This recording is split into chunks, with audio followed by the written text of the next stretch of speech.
오늘도 이 아침에 기도의 자리로 나오신 성도님들을 환영하고 축복합니다. 오늘 우리에게 주신 하나님의 말씀은 예레미야 10장 17절에서 25절의 말씀입니다. 애워싸인 가운데 앉은 자여, 내 짐 꾸러미를 이 땅에서 꾸리라. 여호와께서 이와 같이 말씀하시되, 보라, 내가 이 땅에 사는 자를 이번에는 내던질 것이라. 그들을 괴롭게 하여 깨닫게 하리라 하셨느니라. 슬프다 내 상처여, 내가 중상을 당하였도다. 그러나 내가 말하노라. 이는 참으로 고난이라. 내가 참아야 하리로다. 내 장막이 무너지고 나의 모든 줄이 끊어졌으며 내 자녀가 나를 떠나가고 있지 아니하니 내 장막을 세울 자와 내 휘장을 칠 자가 다시 없도다. 목자들은 어리석어 여호와를 찾지 아니하므로 형통하지 못하며 그 모든 양떼는 흩어졌도다. 들을지어다. 북방에서부터 크게 떠드는 소리가 들리니 유다 성읍들을 황폐하게 하여 승냥이의 거처가 되게 하리로다. 여호와여, 내가 알거니와 사람의 길이 자신에게 있지 아니하니 걸음을 지도함이 걷는 자에게 있지 아니하니이다. 여호와여, 나를 징계하옵시되 너그러이 하시고 진노로 하지 마옵소서.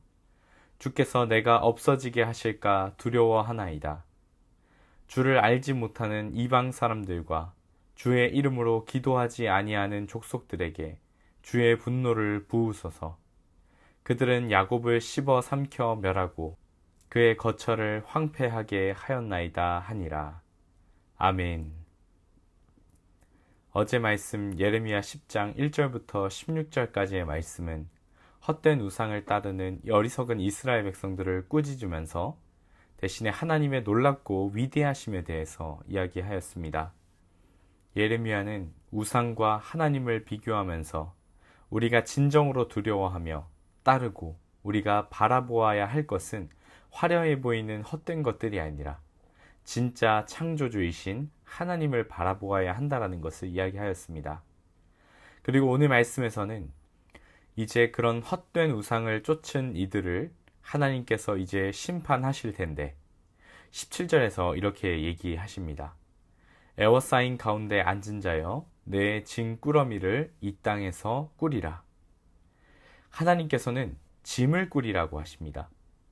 이것은 이스라엘 백성에게 더 나은 방향이 있어서 짐을 싸라고 하는 것이 아니라 이제는 포로로 잡혀갈 준비를 하라고 하시는 것입니다. 그들의 상황은 애워싸여 있기 때문입니다.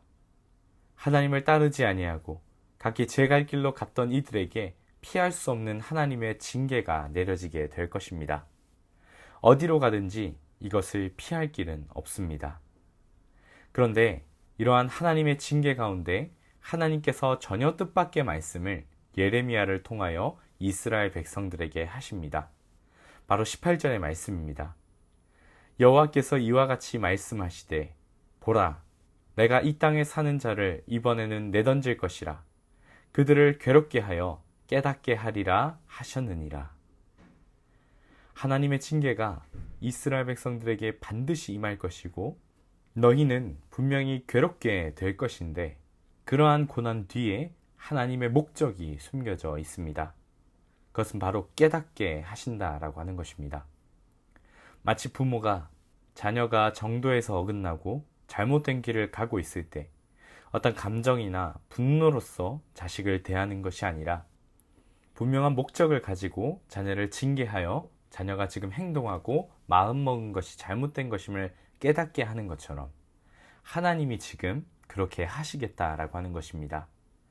하나님의 징계 안에는 괴롭지만 하나님의 사랑이 반드시 있다라는 것입니다. 하나님은 때로는 징계를 통하여 우리가 가는 길에 하나님께서 기뻐하시지 않는 모습들을 깨닫게도 하십니다. 그리고 그 길에서 돌아오기를 바라시는 것이죠. 그러나 내게 주어진 고통이 하나님께서 나를 깨닫게 하시기 위한 고통이라고 할지라도 그 고통은 고통입니다. 괴롭고 다시는 마주하고 싶어 하지 않을 만한 괴로운 일입니다. 우리는 인생을 살아갈 때 고난 없이 평탄하게 인생의 길을 가는 경우는 거의 없습니다. 돈이 많든지 사회적인 능력이 있든지와는 상관없이 고난은 그에 걸맞게 찾아옵니다.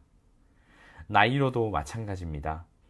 누구든지 어린 시절에도 그에 걸맞는 어려움이 찾아오기도 하고 나이가 들어서도 그에 걸맞는 어려움이 분명히 찾아옵니다. 그런데 보통 이러한 고통, 고난, 어려움들이 믿는 우리로서는 믿음으로 인하여 당하는 고통이 있을 수도 있지만 정작 내가 당하는 고통의 이유를 한번 생각해 볼 때 정말 그 이유가 내가 믿기 때문에 있는 경우보다는 나의 실수와 나의 어리석음으로 인하여 우리가 고통받을 때가 더 많을 것입니다. 내가 정말 의롭고 당당하고 떳떳하여 당하는 고난의 비중이 얼마나 되겠습니까? 우리가 하나님을 믿지만 여전히 부족한 부분도 많고 죄된 본성이 이끄는 대로 살고 싶어하는 우리의 욕망이 남아있어 언제든지 그것이 불쑥불쑥 나타날 때가 있습니다. 그때 때로는 하나님께서 우리를 깨닫게 하시기 위하여 고난을 허락하실 때가 있습니다. 그렇다면 그러한 고난 가운데 있을 때 우리가 가져야 하는 바람직한 우리의 태도는 무엇이 되어야 하겠습니까?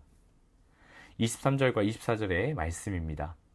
여호와여, 내가 알거니와 사람의 길이 자신에게 있지 아니하니 걸음을 지도함이 걷는 자에게 있지 아니하나이다. 여호와여, 나를 징계하옵시되 너그러이 하시고 진노로 하지 마옵소서. 주께서 내가 없어지게 하실까 두려워하나이다.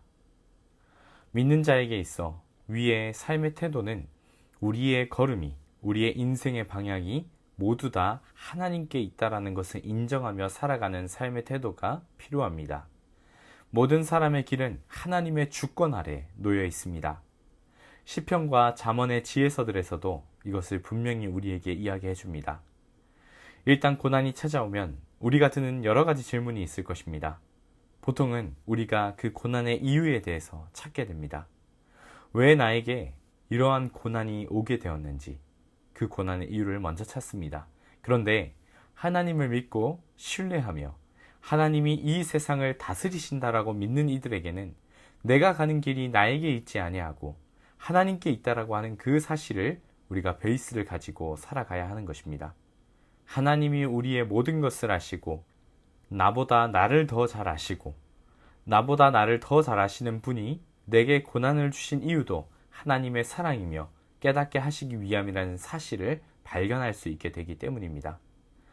고난과 고통의 길을 걸어가시는 우리 성도님들이 계십니까? 그 길을 지나가는 그때 고통과 고난의 이유를 먼저 생각하기보다 우리의 삶을 이끄시는 하나님을 먼저 생각하고 그분을 바라볼 수 있는 믿음이 먼저 우리에게 있기를 소망합니다. 그렇다면 이 고난의 이유를 깨닫게 하실 것이며 나로는 해결할 수 없는 그 길을 나보다 나를 더 잘 아시고 나를 반드시 선한 길로 인도하실 분이시라는 것을 깨달을 수 있게 하실 것입니다. 오늘 말씀을 기억하며 기도하실 때에는 나에게 나의 길을 인도하시는 분이 창조주이시며 선한 길로 인도하실 분이라는 확신 가운데 거하게 하여 달라고 기도합시다. 고난 속에서도 흔들리지 않고 평안함을 얻을 수 있는 길은 이 세상을 다스리시는 분 안에 내가 있으며 내가 그 사랑을 받고 있다는 확신 가운데 있을 때 가능하여집니다. 오늘 나를 사랑하시는 하나님 안에 있다는 확신을 구하며 나아가시기를 소망합니다. 그리고 나라와 민족을 위하여 이 시간 기도하여 주시고 교회를 위해서 기도하실 때에는 교회 예배 처소를 위해서 계속해서 기도해 주시기를 바랍니다. 그리고 청년부 수련회가 진행 중에 있습니다. 이 시대 청년들이 거룩한 나라, 하나님의 소유된 백성으로서의 정체성을 가지고 우리를 빛 가운데로 부르신 그 은혜를 높여드리는 거룩한 청년이 될 수 있도록 함께 기도하여 주시기를 바랍니다. 그리고 각자 가져오신 기도 제목들을 이 시간 하나님의 손에 올려드리며 함께 기도하며 나아가시겠습니다. 함께 기도하겠습니다.